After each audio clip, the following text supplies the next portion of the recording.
The fiery streak over Montana had seared itself onto the back of Elias Thorne's eyelids. To anyone else, it was a tragedy, a news headline about a test pilot's experimental plane going down in the remote Sapphire Mountains. To Elias, it was the moment his world fractured into a million irreparable pieces. The streak was Lena, his Lena. A year had passed, but time had done nothing to dull the image. It only marinated it in whiskey and regret, a constant low-grade fever in his soul. He'd seen it from a distance, a helpless observer on a different mountain, on a different training exercise, a cruel twist of fate that placed him as a spectator to his own life's demolition. Now his world had shrunk to a dusty cabin at the foot of that same mountain range, a place choked with memories and the scent of stale grief. Beside him, a German shepherd named Kaiser watched with intelligent amber eyes. The dog had been hers, a final gift before her last flight, and now he was Elias's only anchor to a world he no longer wished to be a part of. Kaiser saw the ruin not in the landscape, but in the man beside him. To anyone else, the collapsed fire lookout tower further up the mountain was a worthless pile of splintered wood and rusted metal, a testament to decay. But the dog knew it was more. He knew it held a secret, one tied to that fiery streak in the sky, a secret that would force Elias to confront the past he was trying to drink away, and in doing so, change everything. We are honored to bring you these stories of loyalty, redemption, and courage. If our work resonates with you, please consider supporting us by subscribing to the channel. We'd also love to know where you're listening from today. It means the world to us to see how far these stories travel. The bottle was halfway to his lips when the pressure came. A heavy paw planted firmly on his forearm, pushing down with immovable certainty. Elias grunted, his gaze shifting from the amber liquid to the equally amber eyes of the dog. "Not now, Kaiser," he slurred, the words thick and clumsy. Kaiser didn't bark. He didn't growl. He simply increased the pressure, his gaze unwavering. It was the same look he'd given Elias every day for the past 6 months, a look of profound, canine disappointment. Elias sighed, the fight draining out of him. He set the bottle down on the rough-hewn table, the clink of glass on wood echoing in the silent cabin. The dog's paw remained. Elias looked around the small space, a prison of his own making. Dust motes danced in the single beam of afternoon light slanting through the grimy window. Piles of discarded gear from his old life, climbing ropes, medical packs, tactical vests, lay in corners like sleeping beasts, monuments to a man he no longer was. He had been an Air Force pararescue man, a PJ. His motto had been, "That others may live."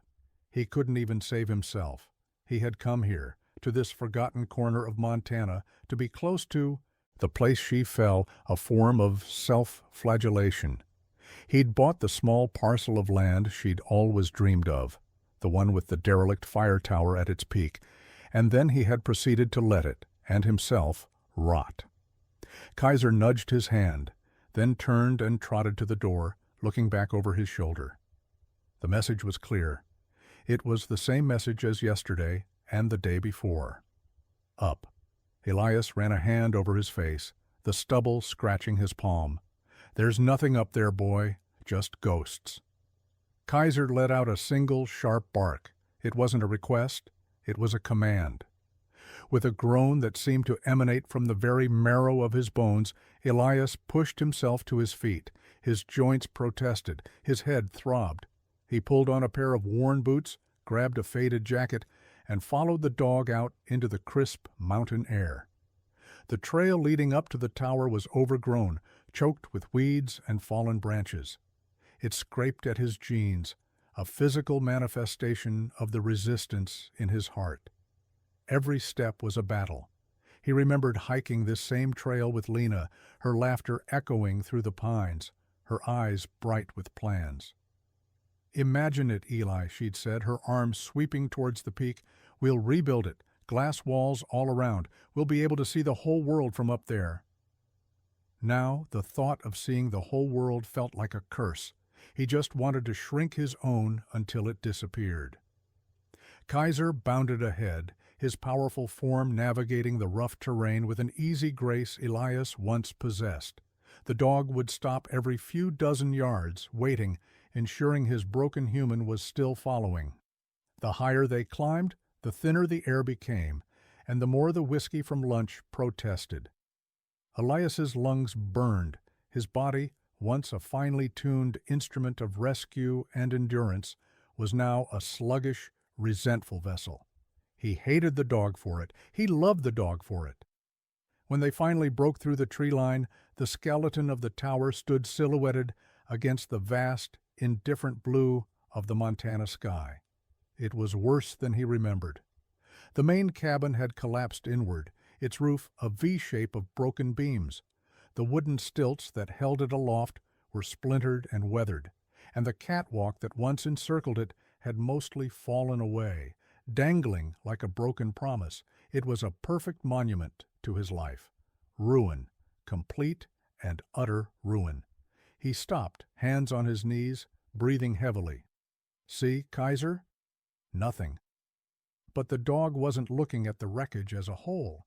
He had trotted directly to the base of the structure, to a corner of the old stone and mortar foundation that was still mostly intact.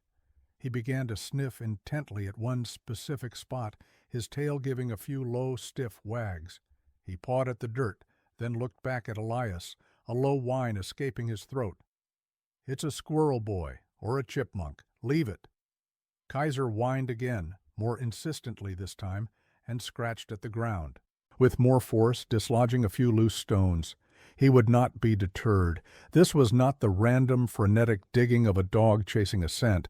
This was methodical, intentional. Elias watched for a full minute, a flicker of something other than grief stirring within him. Curiosity. It felt alien. He walked over, his boots crunching on gravel. He knelt beside Kaiser, the dog nudging his shoulder, as if to say, "Here, look here." The foundation was made of large, flat river stones mortared together. Where Kaiser was digging, a section of the mortar had crumbled away, leaving a dark gap around a single, large, rectangular stone. It didn't look different from the others, but the dog's focus was absolute. Elias pushed at the stone with his fingers. It didn't budge. He pushed harder. Nothing. With a sigh, he stood up and looked around, his old training kicking in despite himself. Assess the situation. Find a tool. He spotted a length of rusted rebar half buried nearby, probably from an old concrete footing. He worked it free and returned to the spot. Shoving the end of the rebar into the crumbling mortar, he leaned on it, using it as a lever. For a moment there was only resistance. Then, with a grating screech of stone on stone, the large rectangular block shifted. It pivoted inward, revealing not a squirrel's nest, but a dark, hollow space within the foundation. Kaiser shoved his snout into the opening, his tail now wagging furiously. Elias peered into the darkness. His heart, for the first time in a year, beat with something other than a slow, painful rhythm of loss. It beat with the thrill of discovery. Inside the cavity, caked in dust and draped in cobwebs, sat a metal box. It was an old military-style ammo can, painted olive drab, with lettering stenciled on the side. He reached in, his fingers brushing against the cold, familiar metal. He pulled it out into the sunlight. It was heavy, solid. On the lid, scrawled in white paint marker, was a single word, sundial. It was Lena's nickname for the tower. Because from up here, she'd said, you could watch the sun's shadow trace the entire day across the valley. Elias sat back on his heels, the box resting on his knees. Kaiser sat beside him, leaning his heavy head against Elias's shoulder. The wind whispered through the pines, and for a fleeting second, it sounded like Lena's laugh. The tower was not just a ruin, it was a lock. And he had just found the first key. The hike back down the mountain was different. The weight of the ammo can in his arms was a solid, tangible thing, a stark contrast to the ethereal weight of grief he usually carried. It was a problem to be solved, a puzzle to be opened. His mind, so long mired in the fog of memory and regret, began to clear, focusing on the immediate task. The can was sealed not just with its standard latch, but with a small, high-quality padlock. Of course, Lena was thorough. She was a pilot, a creature of checklists and redundancies.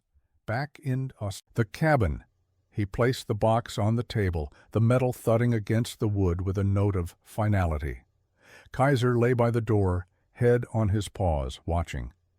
He seemed to understand that his part, for now, was done. Elias stared at the lock. It was a combination lock, 4 small dials. He tried the obvious first, her birthday, his birthday, the date they met, the date they married, nothing. He spun the dials, feeling the familiar frustration that came with any obstacle, but this time it wasn't debilitating, it was invigorating. His gaze drifted to the piles of his old gear. His PJ kit was a mess of specialized equipment, but inside one of the bags was a small pouch of tools he'd used for everything from field stripping a weapon to picking a stubborn lock on a captured building. It felt strange to touch it again, like shaking hands with a younger, more capable version of himself. He found a set of lock picks. His fingers, clumsy from disuse and cheap whiskey, fumbled with the tiny pieces of metal. He took a deep breath, forcing the tremor to subside. He closed his eyes, remembering the patient instruction of a grizzled senior master sergeant years ago in a dusty training room at Lackland. "Feel the pins, Thorne. Don't force them. Listen to what the lock is telling you." He inserted the tension wrench, applying gentle pressure. He slid the pick in, feeling for the first pin. Click. The second. Click. The silence of the cabin amplified the tiny sounds. Third pin. Nothing. He released the tension and started again. It wasn't just about opening a lock. It was about reconnecting with a part of himself he thought was dead and buried. The disciplined, focused operator. The man who solved impossible problems under immense pressure. After 10 minutes of painstaking work, the fourth pin clicked into place. The shackle popped open with a satisfying snap. Elias let out a breath he didn't realize he'd been holding. He removed the lock and unlatched the can. The hiss of the rubber gasket breaking its seal was like a sigh. He lifted the lid. The contents were packed with care. On top lay a thick leather-bound journal. Beneath it were several bundles of old photographs tied with twine, and at the very bottom, nestled in a bed of faded foam, was a strange object. It was a small, matte black rectangle of machined aluminum, about the size of a deck of cards, with a single, unusual-looking data port on one end. It wasn't a standard USB or any other port he recognized. It was custom, military grade by the looks of it. He set the device aside and picked up the journal. The leather was soft and worn. He opened it to the first page. Lena's handwriting, a familiar, elegant cursive, filled the page. Day 1 of Project Sundial, or at least the dream of it. Eli thinks I'm crazy for wanting this pile of sticks, but he doesn't see it the way I do. This isn't just a tower, it's a promise of a life after the Air Force, a quiet life, a life with him, above it all. Elias's throat tightened. He read on, flipping through the pages. The entries chronicled her love for the tower, her detailed plans for its restoration, sketches of floor plans, lists of materials. It was a blueprint for a future they would never have. He forced himself to keep reading, his heart aching with every word. Then, the tone of the entries began to shift. About 2/3 of the way through, the joyful planning was tinged with something else. Anxiety. Another test flight today with the new avionics package. The contractor, Vance Aeronautics, is pushing the envelope. That's their job, I guess. But something feels rushed. The system is incredibly sophisticated, almost too sophisticated. It feels like it's fighting me sometimes, making micro adjustments I didn't input. The engineers say it's the adaptive learning algorithm. I call it spooky. A cold knot formed in Elias's stomach. Vance Aeronautics. He'd heard the name. A rising star in the defense contracting world, known for their aggressive, cutting-edge technology. Another entry, a few pages later, had a weird glitch today. On final approach, the flight controller froze for a full 2 seconds. System rebooted itself. The Vance rep on the ground just brushed it off. Growing pains, he called it. Easy for him to say from the comfort of a monitoring station. I've logged it in the official report, but I'm starting my own record just in case. Something's not right. I've put it all on the key. The key. Elias looked at the black metal object on the table. It wasn't just a storage device. It was her private log, her insurance policy. The official investigation had concluded the crash was due to pilot error in unforeseen meteorological conditions, a sudden, violent microburst that she couldn't recover from. It had felt wrong then, and it felt catastrophically wrong now. Lena didn't make errors like that. She was one of the best pilots the program had ever seen. She could fly a brick in a hurricane. Elias's mission, which had begun as a begrudging attempt to appease his dog, had now crystallized into something sharp and absolute. This wasn't just about grief anymore. It was about truth. He had to know what was on that key.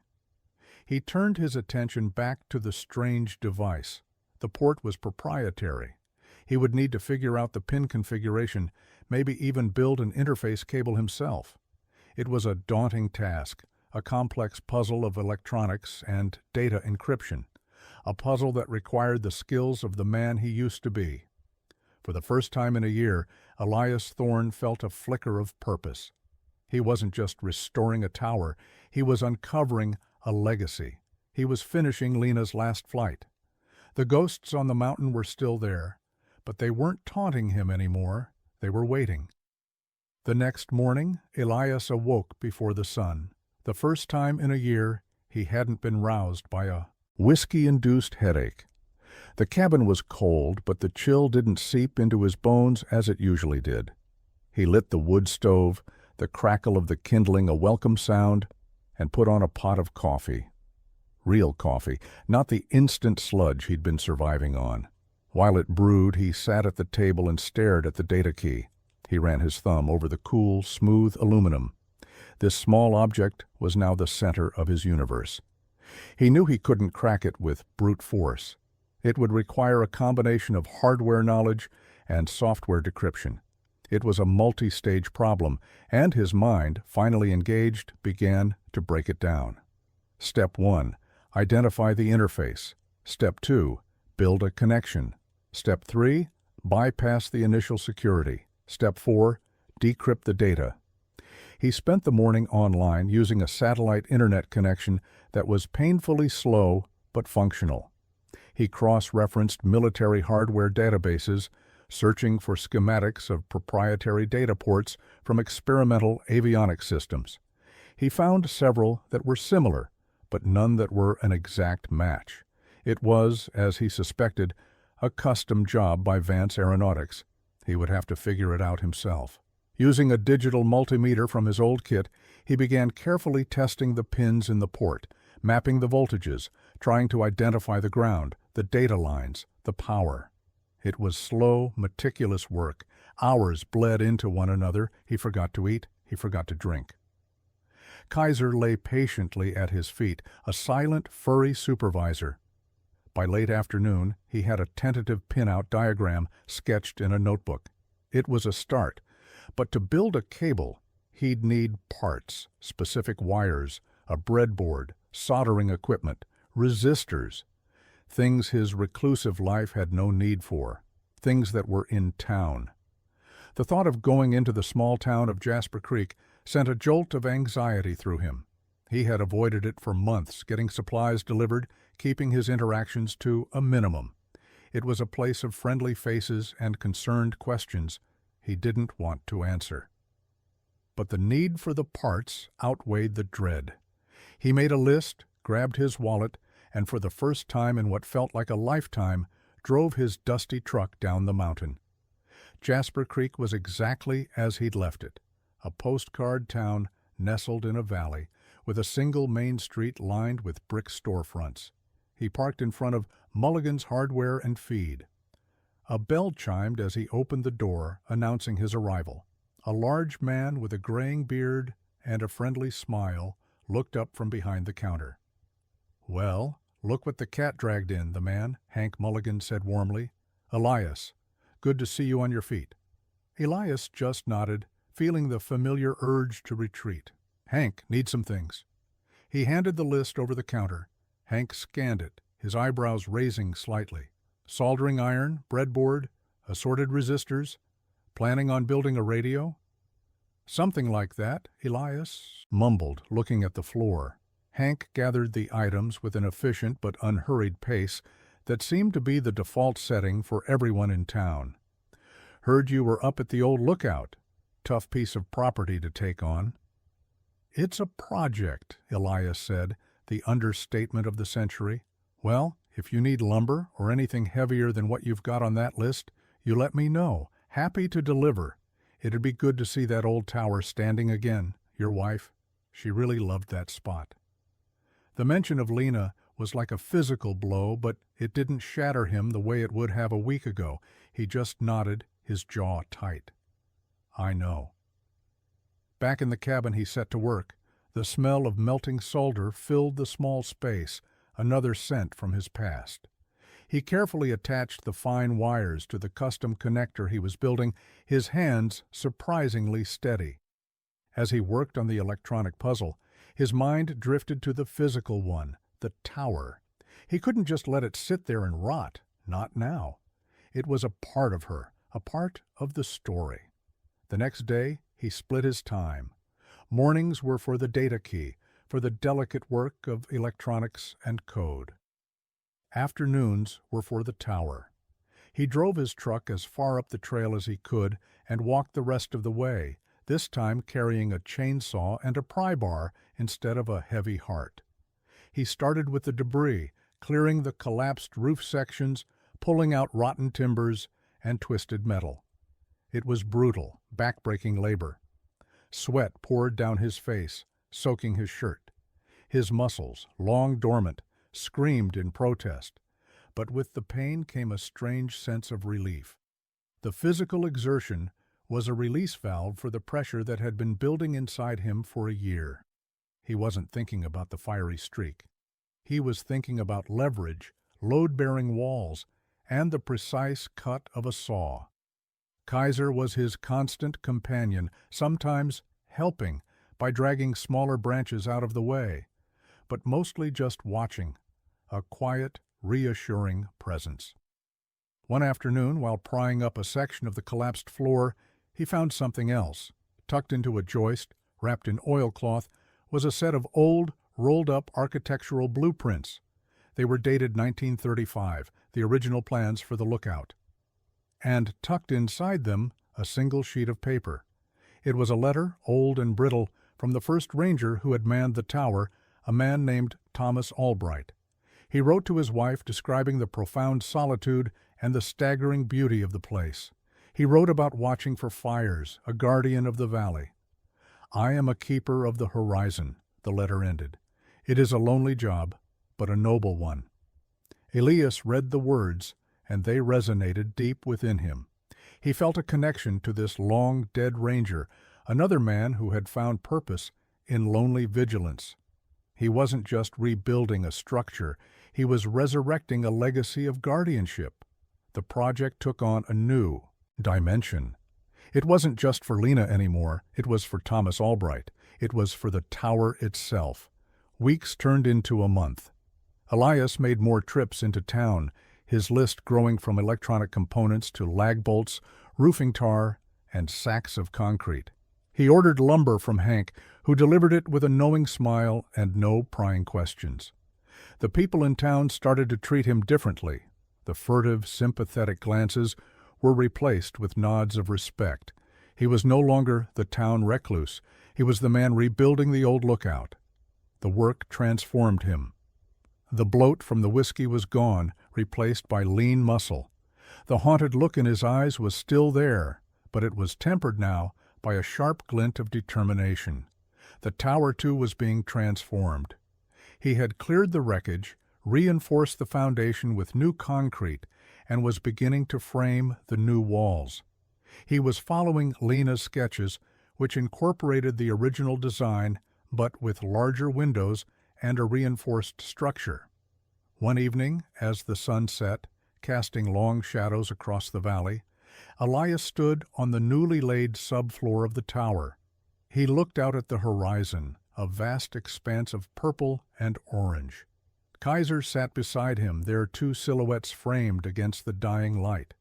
He had finally built a working interface for the data key, but the encryption was proving to be a formidable challenge. It was a military-grade algorithm, and every time he thought he'd found a back door, it sealed itself off. But he wasn't discouraged. He would get through. He would do it for Lena. The tower was no longer a symbol of his decay. It was becoming a symbol of his reconstruction, and as he breathed in the cool mountain air, he realized with a startling clarity that he was, for the first time in a very long time, happy.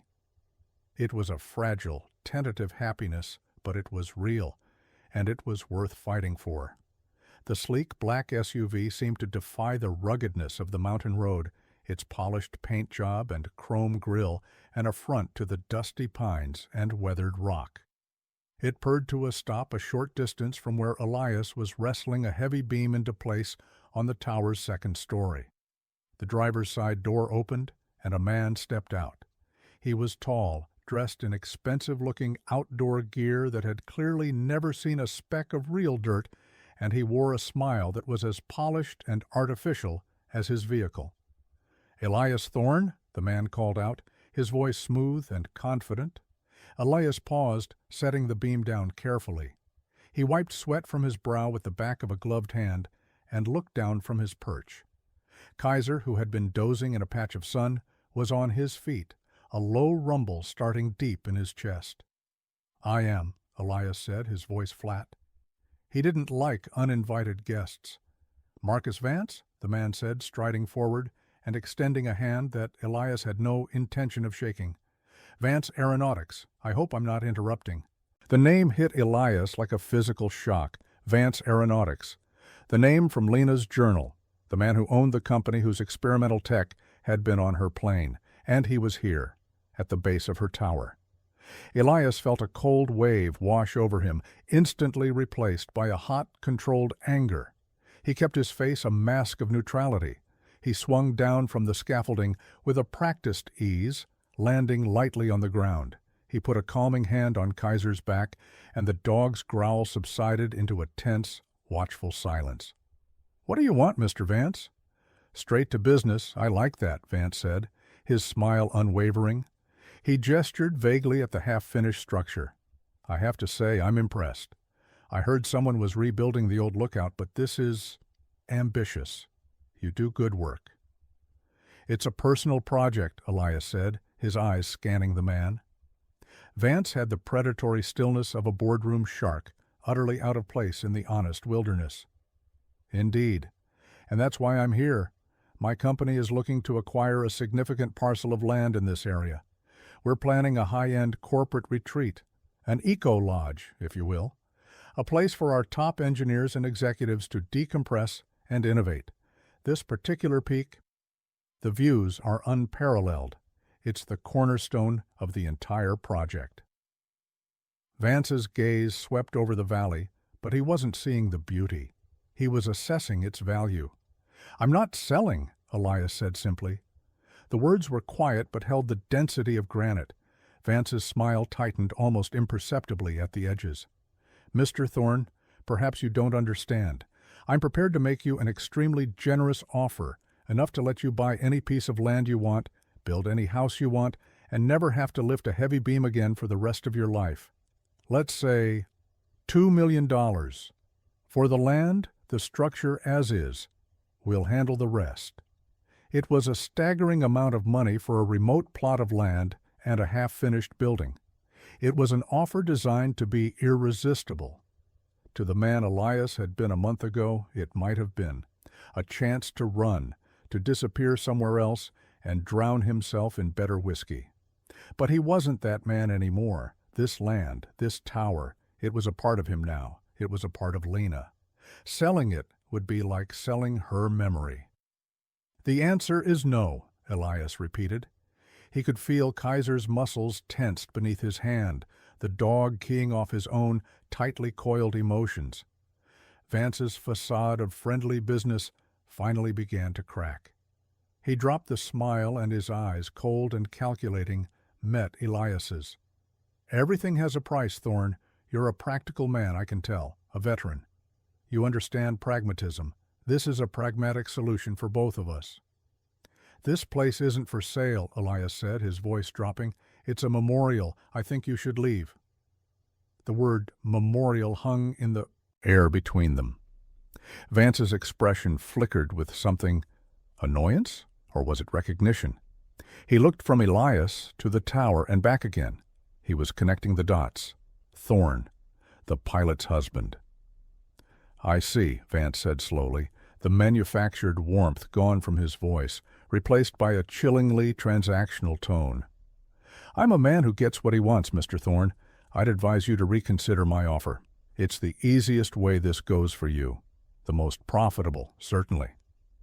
He didn't wait for a reply. He turned, walked back to his pristine SUV, and slid into the driver's seat. The engine started with a whisper, a stark contrast to the roar of Elias's old truck. As the vehicle turned, its tinted windows hid Vance from view, but Elias felt his gaze on him. It wasn't a business negotiation anymore. It was a threat. The SUV disappeared down the winding road, leaving behind only a cloud of dust and the heavy silence of the mountain. Elias stood frozen for a long moment, his mind racing. Why here? Of all the mountains in Montana, why was Vance so determined to have this specific peak? It couldn't be a coincidence. The man whose company's name was whispered in Lena's anxious journal entries, showing up at the very place she had hidden her secrets. Vance wasn't here for the view. He was here for something else, something he thought was buried here, or something he was afraid might be found here. Elias looked up at the tower, its strong new frame a testament to his work. He had been rebuilding it as a monument to the past. He realized now he had been building it for a different reason entirely. He was building a fortress, and the enemy was no longer just a memory. He had a name and a face. The puzzle of the data key on his workbench suddenly felt infinitely more urgent and infinitely more dangerous. The friendly veneer of civilization is a thin one, and Marcus Vance had peeled it away. Elias felt the shift in the air over the next few days. The mountain no longer felt like a sanctuary. It felt like contested ground. He worked with a new, feverish intensity, driven by a cold anger that was far more potent than the hot rage of his early grief. He continued framing the tower, but his movements were different. He was no longer just a builder. He was a soldier securing a perimeter. His mind, trained in threat assessment, saw the landscape in a new light. That rocky outcrop was a potential sniper's nest. That dense patch of woods was a covered approach. The single, winding road up the mountain was a fatal choke point. The first overt act of aggression came 3 days after Vance's visit. Elias arrived at the construction site in the morning to find the neat stacks of lumber he'd had delivered from Hank's store in disarray. At first, he thought it was an animal, maybe a bear. But then he saw the clean, deliberate cuts. A dozen of his main support beams had been sabotaged, sawn halfway through, so they would collapse, under load. It was an attack designed not just to intimidate, but to maim or kill. It was an industrial accident waiting to happen. Elias stood over the ruined lumber, his hands clenched into fists. This was Vance's answer to his refusal. No more offers, just consequences. Kaiser sniffed at the sawdust, a low growl rumbling in his chest. He knew this was not the work of any forest creature. Elias spent the rest of the day meticulously checking every piece of material, every bolt he'd already fastened, every frame he'd already erected. The trust he'd felt in his work, in his quiet solitude, was gone, replaced by a soldier's paranoia. The second shoe dropped that afternoon. A county sheriff's vehicle, surprisingly clean for having made it up the mountain road, pulled up to the cabin. A deputy, young and overconfident, stepped out. "Elias Thorne?" he asked, his hand resting casually on the butt of his sidearm. "I'm Deputy Miller. We've had a complaint." "A complaint?" Elias asked, his face unreadable. "From who?" "Anonymous," the deputy said a little too quickly. "Concerned citizen. About unpermitted construction in a high-risk fire zone. Says you're creating a public nuisance. And a danger to the national forest." Elias stared at him. He had filed the basic permits with the county clerk weeks ago. They were tacked to a board inside his cabin. "I have my permits." "Mind if I see them?" Miller asked, his tone implying he already knew the answer. Elias retrieved the papers and handed them over. The deputy gave them a cursory glance. "These are for a small residential repair." "This looks a little more than a repair, wouldn't you say? This is new construction. Requires a whole different set of architectural reviews, environmental impact studies. You know the drill." He handed the permits back. "Look, I'm not here to jam you up, but my hands are tied. I'm issuing you a stop work order, effective immediately.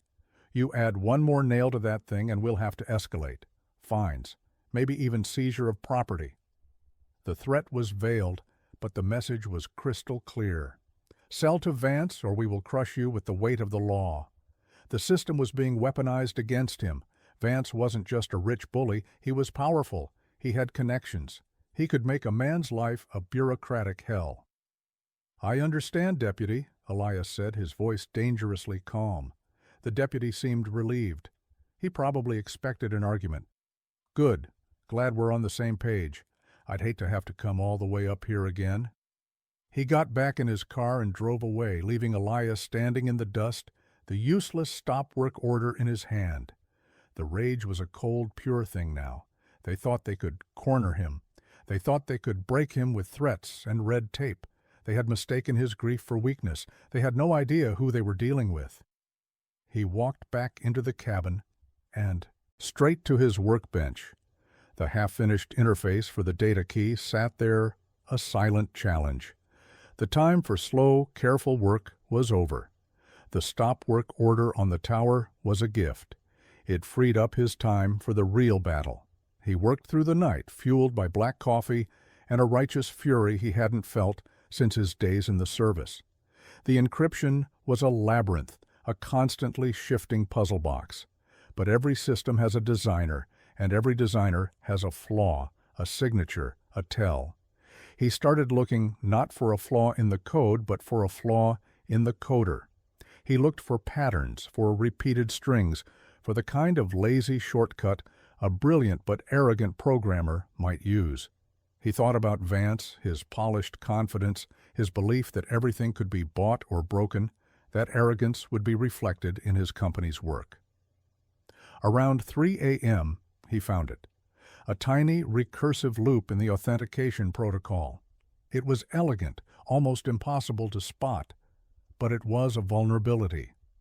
A backdoor left open not by mistake, but by hubris. A master key for the system's creator. It took him another 2 hours to write a script to exploit it. His fingers flew across the keyboard. The code was raw, brutal, a digital battering ram. He initiated the program. Lines of text scrolled rapidly down his screen, a cascade of security protocols being bypassed one by one. Then the screen went blank.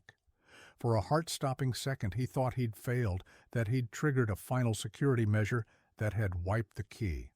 But then a single icon appeared in the center of the display, a folder labeled LCR07, Lena's call sign. He clicked it. The folder opened, revealing not just a few files, but hundreds, flight telemetry logs, system diagnostic reports, and a single audio file labeled simply Final. His hand trembled as he moved the cursor. He put on his headphones, wanting the sound to be for him alone. He double-clicked the file, and he fell back into the past. The audio file began with the familiar, sterile crackle of a cockpit's open mic. He heard Lena's voice, calm and professional, running through her pre-flight checklist. The sound of it, so clear, so alive, was a knife to the heart. He could picture her perfectly, her focused expression, the way she'd bite her lower lip when concentrating, the stray strand of dark hair that always escaped her helmet. He listened as she took off, the roar of the engine filling his ears. He heard her communications with the control tower on the ground, her voice steady and confident as she climbed to the designated testing altitude. Then he heard another voice, tinny through the comm system. "All right, Lena, looking good from down here. Let's engage the ALA. On your mark." It was the Vance Aeronautics representative, the one she'd mentioned in her journal.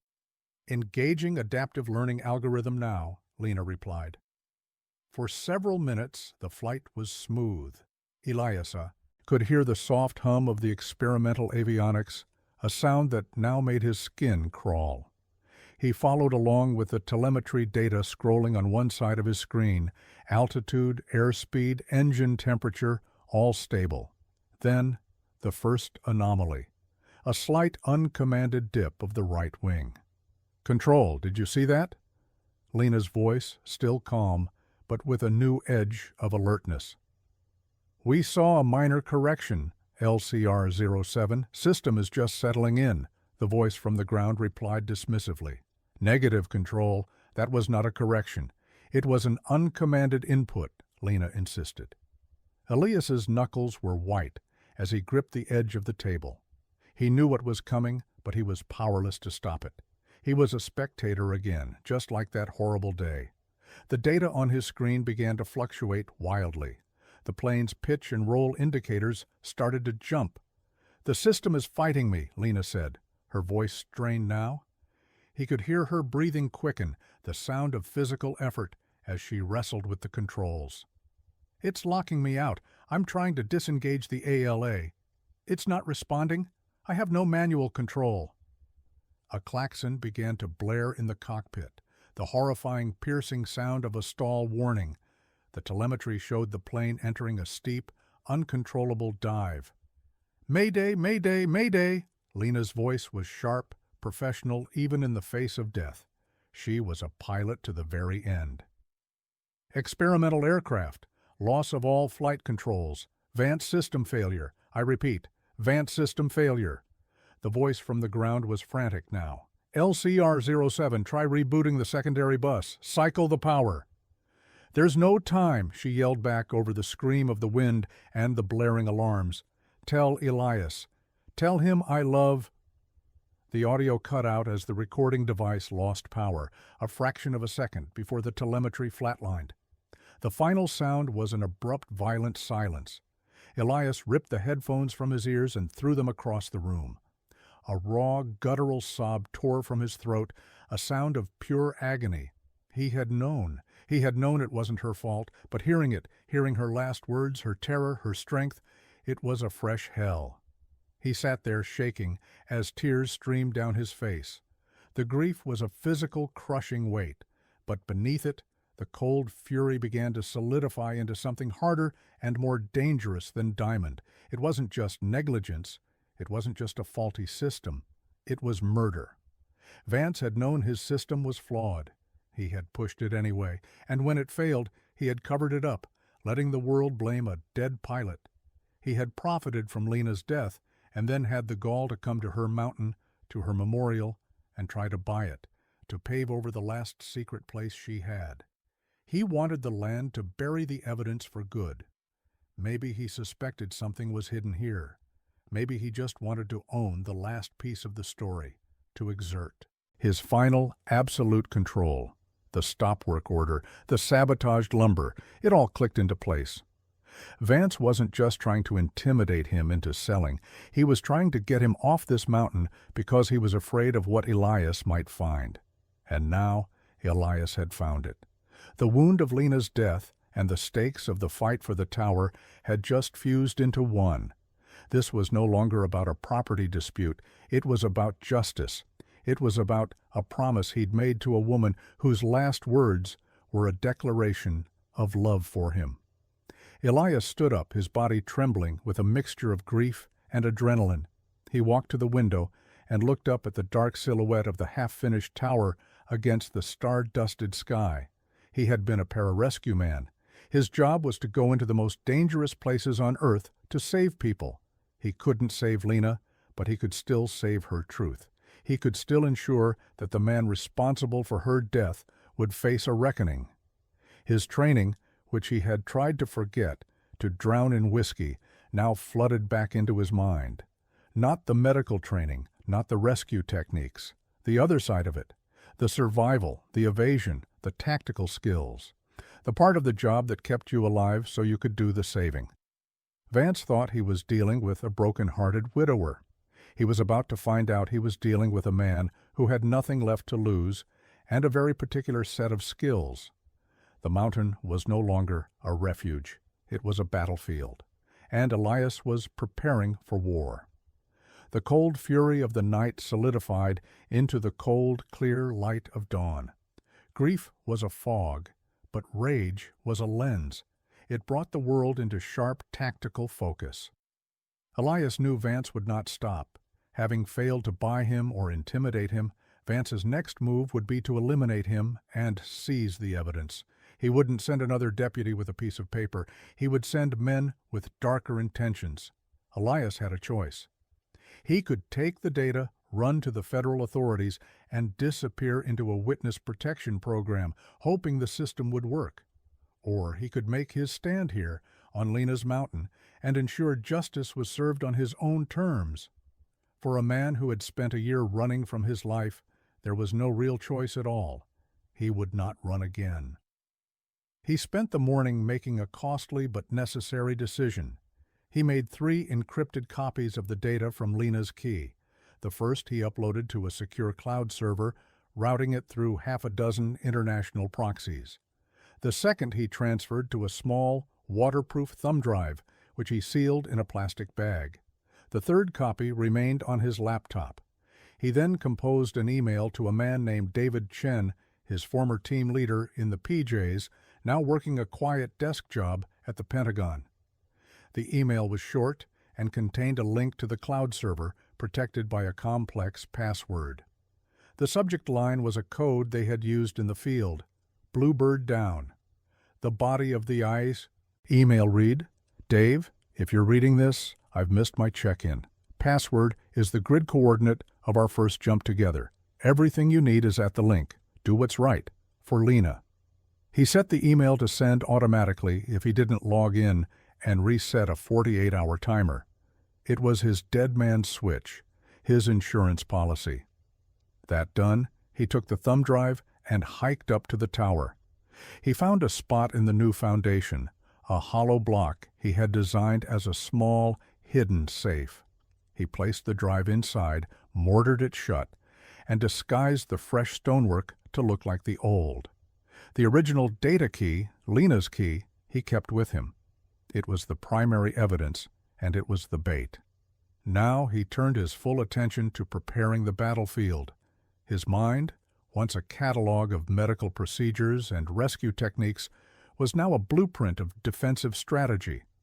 The half-finished tower was his command post. The surrounding terrain was his weapon. He spent the rest of the day turning the construction site into a carefully prepared trap. He wasn't building a fortress to keep people out. He was designing a labyrinth to lure them in and neutralize them. He used his knowledge of knots and rigging to set up a series of non-lethal snares on the secondary trails leading to the peak, simple tripwires connected to cowbells and bundles of tin cans, a low-tech early warning system. On the main path, he dug a shallow pit and covered it with a sturdy net of woven branches and leaves, strong enough to trap a man but not to cause serious injury.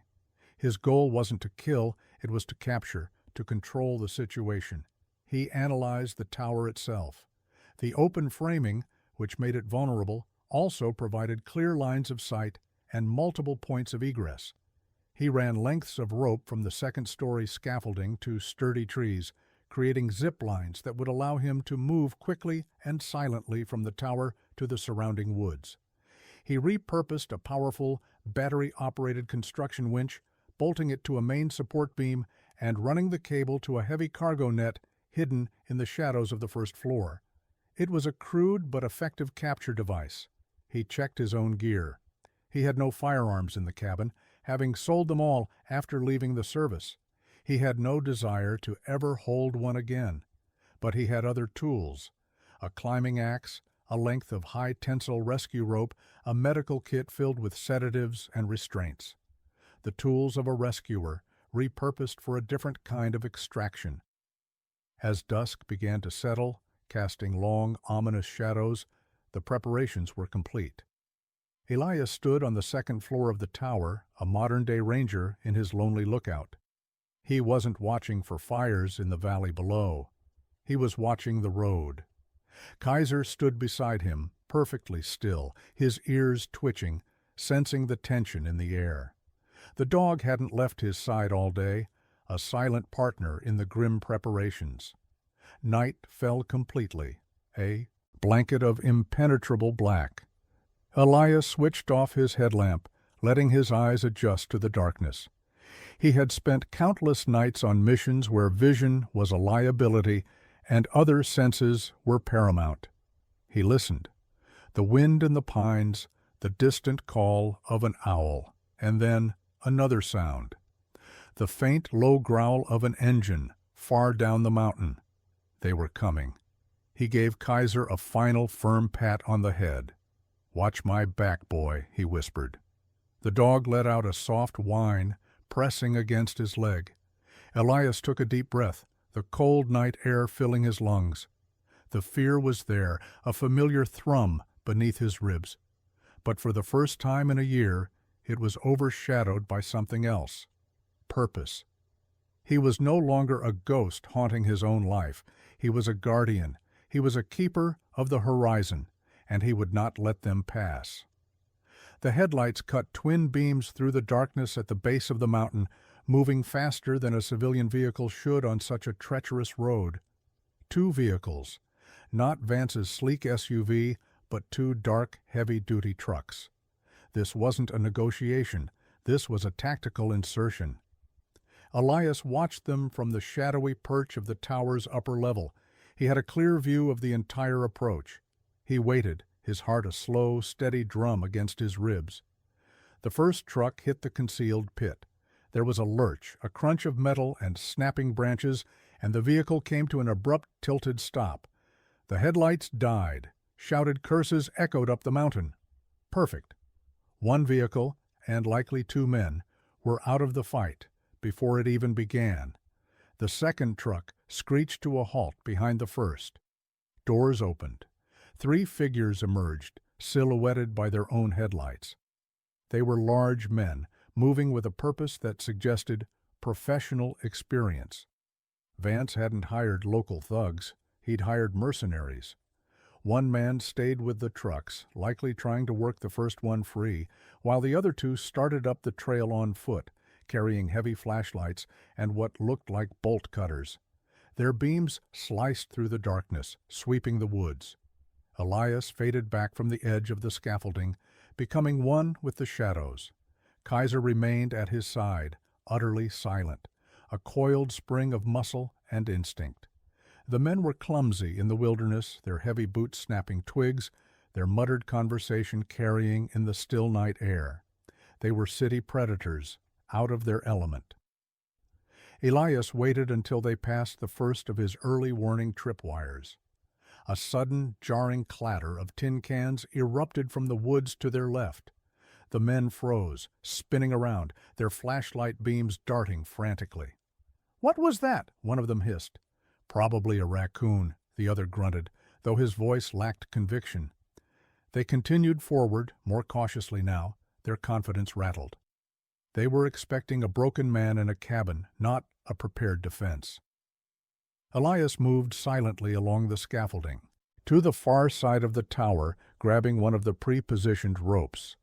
As the two men approached the clearing around the tower's base, he gave Kaiser a quiet command. "Go!" The dog, a dark shape in the deeper darkness, peeled away from his side and disappeared into the undergrowth without a sound. The men reached the tower, their flashlights playing over the new construction. "He's here," one said, spotting Elias's truck parked near his supply tent. Vance said, "Get the key and clean up. No witnesses." They split up, one moving to the front of the tower, the other circling around to the back. This was the moment. The man at the front stepped through the open framing of the ground floor. He swept his light across the space, revealing piles of lumber, tools, and the heavy winch cable lying innocently on the floor. He took 2 steps inside. Elias, positioned directly above him on the second floor, hit the switch for the winch. The electric motor whirred to life, and the cargo net exploded upwards from the floor, enveloping the man in a cocoon of heavy rope. He yelled in surprise and anger, struggling uselessly as the net lifted him 5 feet off the ground. Before his partner could react, Elias was in motion. He launched himself off the scaffolding, grabbing the zip line. He slid through the night air, landing silently in a thicket of pines 30 yards away, behind the second man. The man had spun around at the sound of the winch and his partner's shouts, his attention fixed on the tower. He never heard Elias approach. Elias stepped out of the shadows, a specter in the gloom. "Looking for this?" he said, his voice low and calm. He held up the black data key, letting it glint in the stray light. The man's eyes widened. He raised a heavy crowbar he was carrying and charged. Elias didn't move. He waited until the last possible second, then sidestepped, using the man's own momentum against him. He hooked a foot behind the man's ankle, twisted, and drove a rigid palm into his collarbone. The man went down hard, the crowbar flying from his grasp. Before he could recover, Kaiser burst from the darkness. The dog didn't bite. He didn't need to. He placed his massive paws on the man's chest, pinning him to the ground, and let out a deep, guttural growl that promised swift and terrible violence if he moved. The man froze, terror in his eyes. Elias quickly and efficiently bound the man's hands and feet with zip ties from his belt. 2 down. The third man, the driver, was still at the trucks, now yelling for his partners. Elias and Kaiser melted back into the woods, circling around.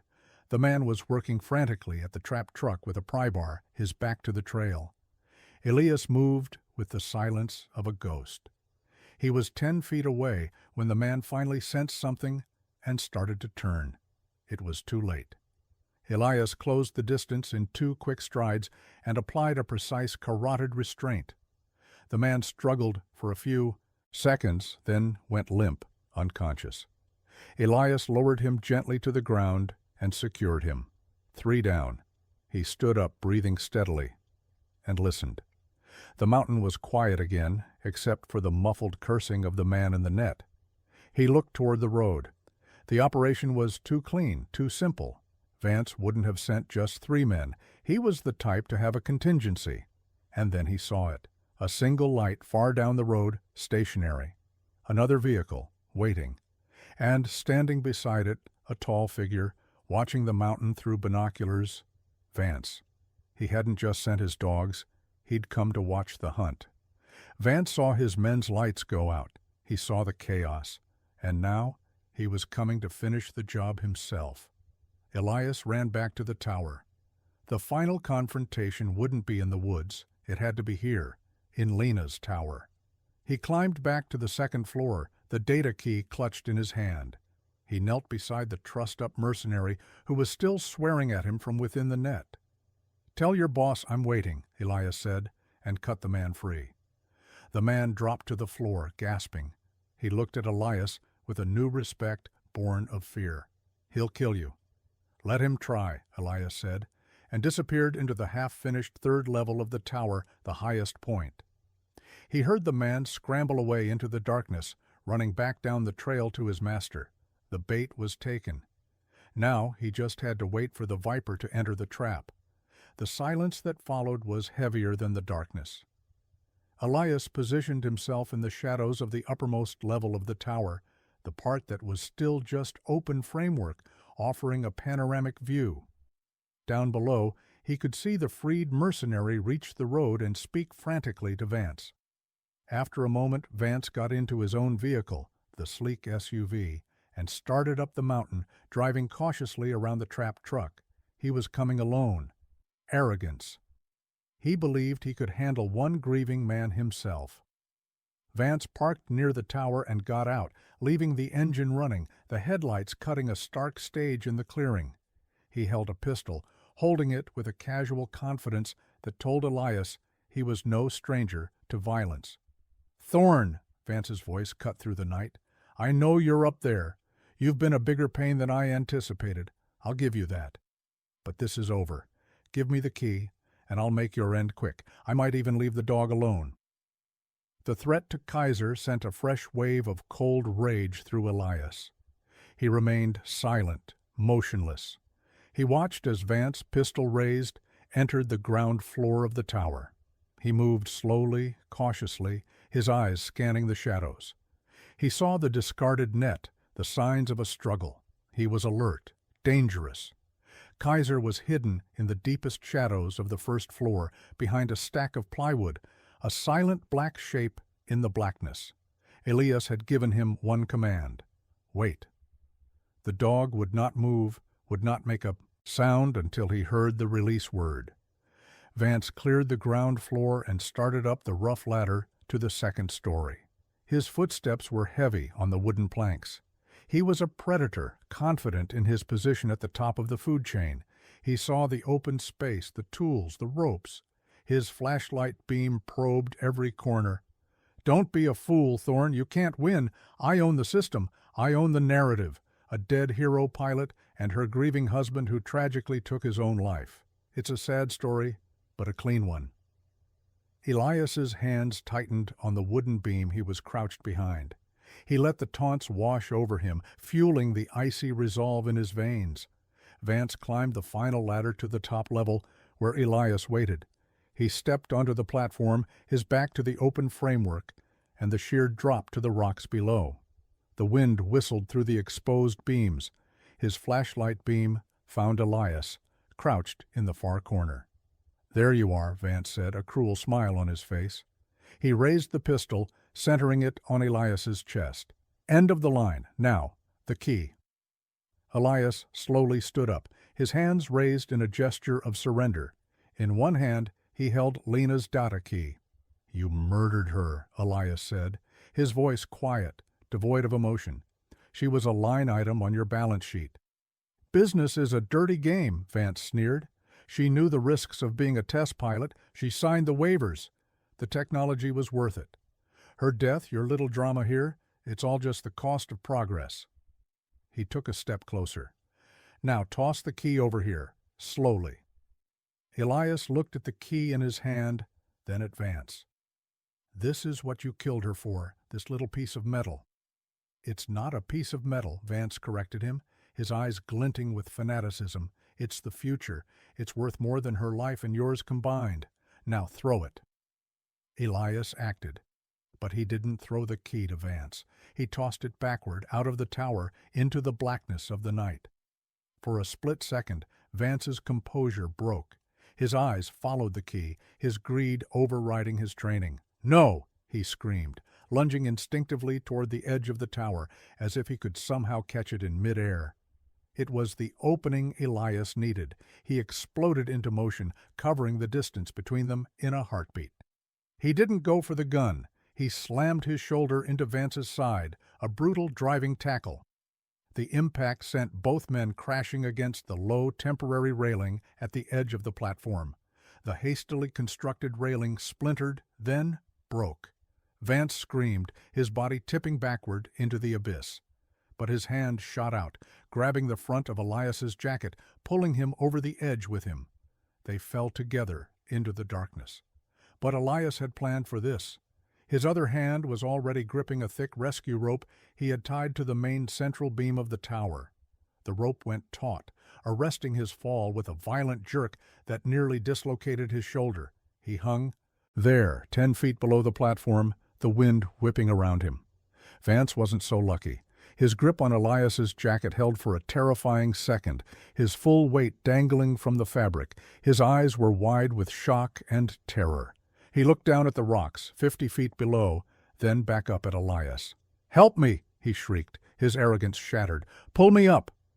Elias hung there, his muscles screaming, holding the weight of the man who had destroyed his life. He could let go. He could open his hand and let justice take its course.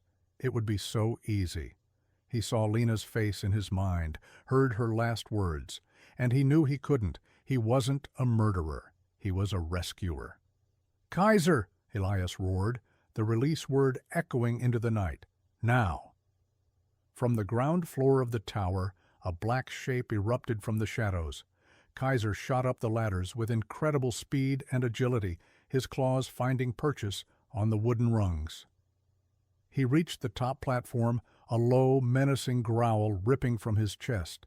Vance, still dangling from Elias's jacket, saw the dog appear at the broken edge above him. His eyes went wide with a new, more primal fear. He let out a whimper. Just as Vance's grip began to fail, just as his fingers started to slip from the fabric, Kaiser lunged. But he didn't attack Vance. He clamped his powerful jaws onto the back of Elias's tactical vest, digging in. He planted his feet, his muscles bunching, and began to pull, adding his strength to Elias's. The dog's intervention was decisive. With Kaiser acting as a living anchor, Elias found the strength to get a hand free.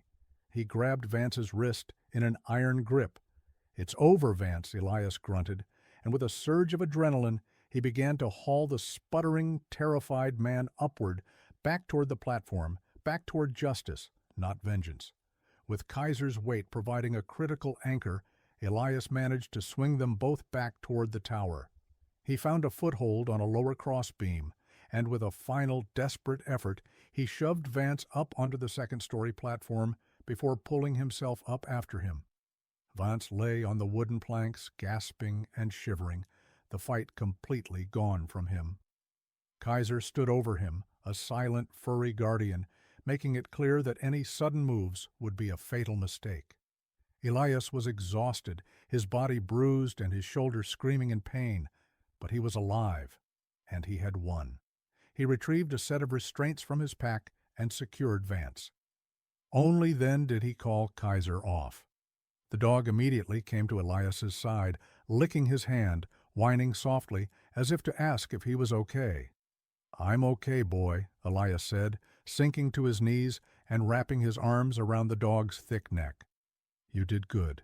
You did so good." He looked over at Vance, who was staring at him with a mixture of hatred and disbelief. "You threw it away," Vance rasped. "You threw it all away." Elias almost smiled. He walked to the edge of the platform and looked down. There, caught safely. In a cargo net he had secretly strung between two large pine trees was the small, black data key. He hadn't thrown it away. He had simply moved it to a secure location. The sound of approaching sirens grew louder, echoing through the valley. The 48-hour timer on his email would still have a day left on it.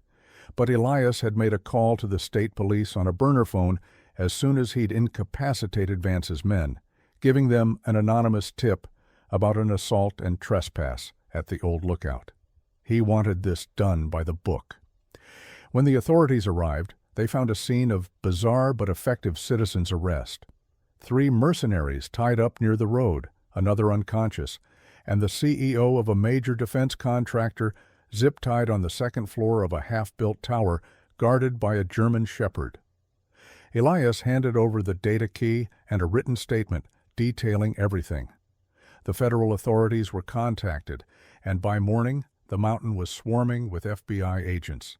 David Chen, his old team leader, arrived in a black government sedan that afternoon. He was older, grayer, but his eyes held the same sharp intelligence.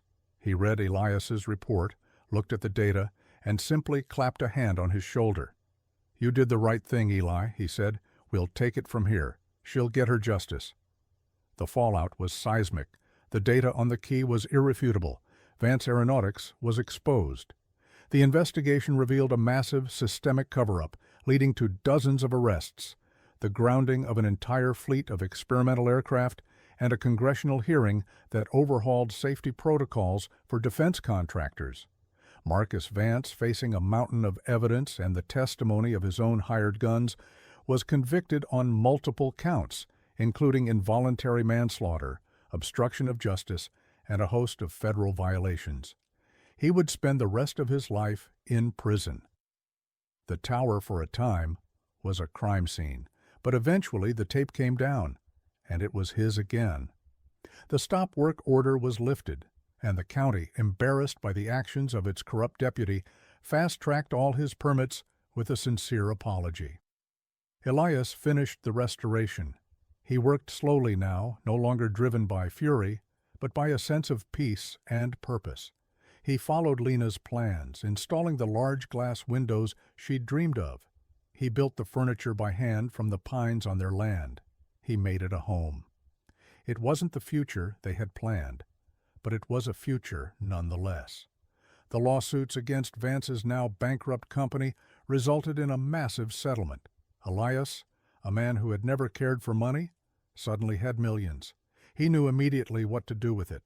He established the Lena Thorne Foundation, a nonprofit dedicated to two things: providing financial and emotional support to the families of civilian and military test pilots lost in the line of duty, and funding independent oversight committees to ensure the safety and integrity of experimental flight programs.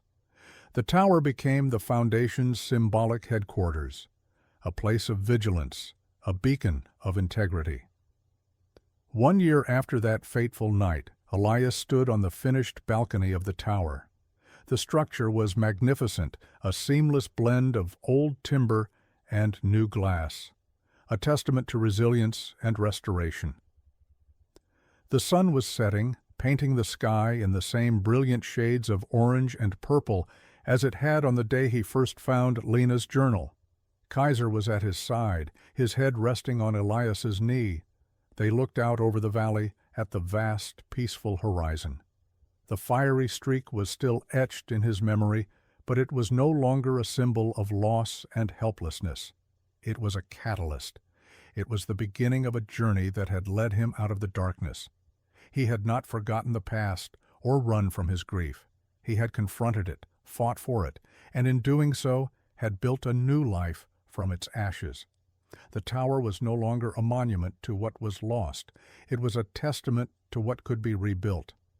This story stands as a testament to the profound truth that the deepest wounds are often the catalyst for our greatest strength. It illustrates that loyalty in its purest form, whether from a friend, a partner, or a faithful canine companion, is not just a comfort in times of sorrow, but a powerful force that can guide us back to the light. True healing is not about erasing the past, but about integrating it into a future built with purpose and honor, transforming scars into symbols of resilience and ensuring that the memory of what was lost becomes the foundation for a legacy that protects others. We are so grateful you chose to spend your time with us today.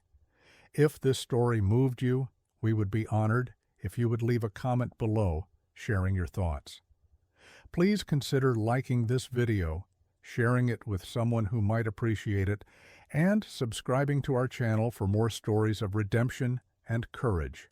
Click the notification bell so you never miss an update. We look forward to seeing you in the next one.